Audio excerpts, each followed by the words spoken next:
And last night's game in the National Football League was one of those games that make you really love this game and how this game is played.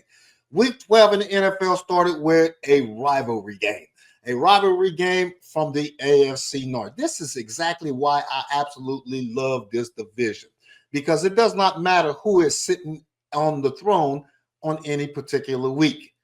Because when you go up against one of your junkyard divisional rivals, records don't matter. And the 2-8 Cleveland Browns welcomed in the 8-2 AFC North Division leading Pittsburgh Steelers in to Cleveland last night.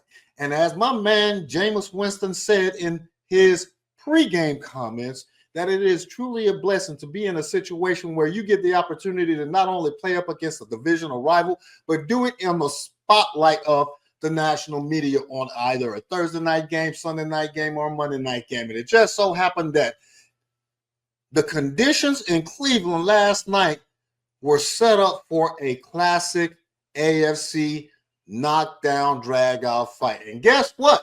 That's exactly what we got.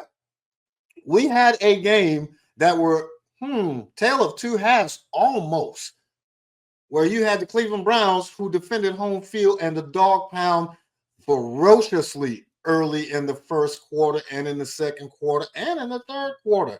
Going into the fourth quarter, having a 12-point lead, accumulating the lead where Nick Chubb played hard knocks type of football, and then came everything in the fourth quarter. And Jameis Winston said it in his post-game interview that everything just accumulated or climaxed in a position to where the lead that we thought we had was now gone. We turned the ball over. Pittsburgh took advantage. They seemed to have the momentum. Justin Fields made a couple of big plays late in the fourth quarter. Russell Wilson was making some plays in the fourth quarter. And the Pittsburgh Steelers looked like the Pittsburgh Steelers that are leading the division. They came back against a divisional rival, and the snow was on the ground. And Jameis was like, what am I going to do? Well, Griff, what did Jameis do? Jameis just led his team to a fourth quarter comeback victory against those Steelers who many people thought coming into Thursday just might be a Super Bowl contender. Are you a Super Bowl contender if you lose to a 2-8 team? I don't know. But if that 2-8 team is a divisional rival, does divisional rivals take precedence over records coming into the game? I truly enjoyed this game. I tell you that. I like every one of these teams in the AFC North. I've made that known publicly for years now. This is my favorite division. So I'm not surprised that Pittsburgh lost this game.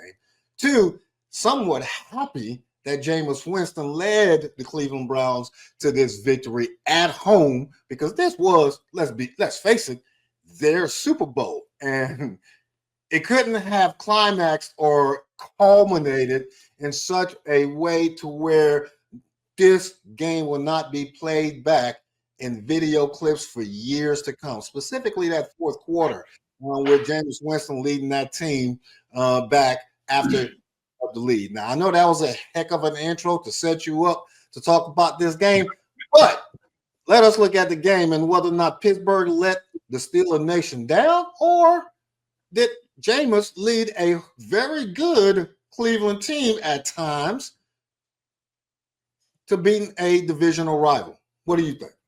Man, I was going to ask you, could I just go ahead and just hit me up on my page when you was done, because you spent about 20 minutes. Gotta let it be known, man. It's all right, bro. It's all right. It was a great game, man.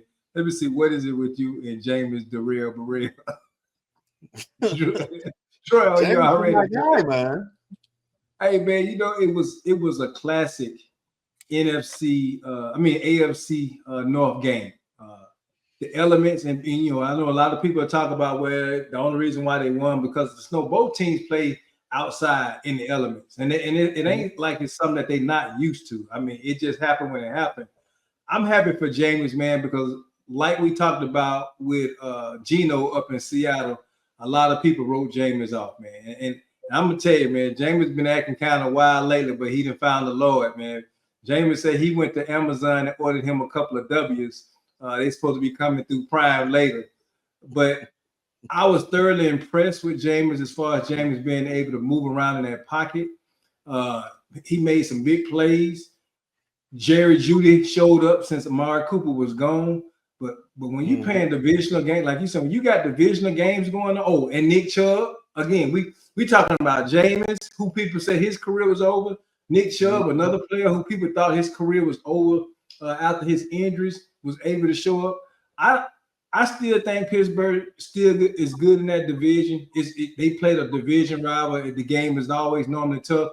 I don't see Pittsburgh as being a team that can dropped off or anything like that. The ball just rolled in favor of Cleveland last night because Pittsburgh was in the fight the whole game. Oh, yeah.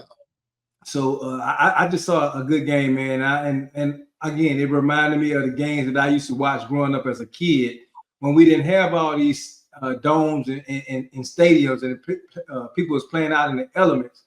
And man, that snow right now, you couldn't act. I don't even think you could have scripted it any better than how it was in that fourth quarter, man. No, you're absolutely right. Right. If you think about it, Baltimore and the Cincinnati Bengals have played twice this year. Baltimore has won both of those games, but both of those games have been very close and very exciting. Pittsburgh and Baltimore have played each other.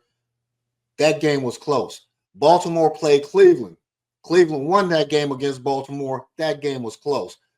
Cleveland plays Pittsburgh last night. That game is close, but Cleveland wins, and Cleveland beats the better teams in the league, and they lose to everybody else in the NFL. But the point is this. Every time each one of these divisional teams play each other, you're looking for a close game, regardless of the records coming into the game. So it lets me know that whoever wins this division, whether it be the Pittsburgh Steelers or the Baltimore Ravens, they will win this division with a record of at best 13-5. Pittsburgh coming into this game at 8-2 and then losing to the Cleveland Browns and still having to play the Cleveland Browns again lets you know that no team in this division can head into another divisional game thinking that they got an automatic dub. And you're going to have to scratch, claw, and fight for every inch, every yard, every point, and hopefully every dub that you may be fortunate enough to get. Now, if you do win this division, how does that set you up in January? Does that make you battle tested? Or does that make you, man, we're just going to have to hobble into the playoffs because we got beat up trying to win the division? Whoever is healthiest is who's going to win the division between Pittsburgh and Baltimore. They're now, one game or 1.5 games apart. Baltimore still has to travel to Los Angeles to beat the Chargers, and we're going to talk about that game in a minute. But Pittsburgh did not lose this game. It is just hard AFC North November, cold weather, outside football, and it does not matter where you grew up. And I brought me growing up in Louisiana at the very beginning of this to say that even if you are a warm weather person by nature or grew up in a warm tropical area, if you are a football fan, last night, specifically in the fourth quarter, is something that we have all dreamed about doing, playing football in the cold weather in the middle of November or December in a good snowstorm. You have not dreamed about that? What? I ain't never in my life, ever. What? Man, you're missing out. I just dreamed about playing in a lot of places, but in the snow and in the cold, ain't one of them.